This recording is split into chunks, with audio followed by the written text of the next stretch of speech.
বন্ধুরা, আমি এসেছি 1 কিলো দূর থেকে আমার কাকার জন্য খাবার নিয়ে। আমার কাকাও 1 কিলো দূর থেকে এসেছে।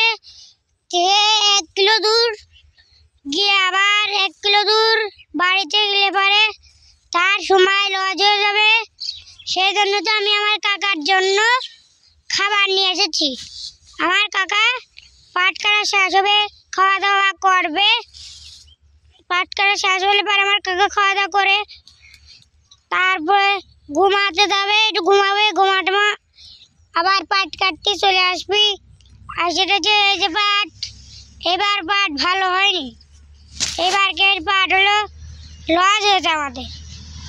আমার কাকা আগে ভাগে থেকে কেটে রেখেছে, যদি এখানে আর কয়দিন পরে যদি বৃষ্টি হয় এখানে পানি বেঁধে যাবে। সেই জন্য আমার কাকা আগে ভাগে কেটে রাখছে। যদি পানি দিয়ে কাটা যায় না বলে তাই আমার কাকা আগে ভাগে কেটে রেখেছে।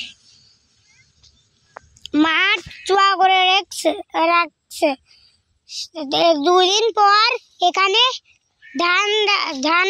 ধান লাগাতে হবে।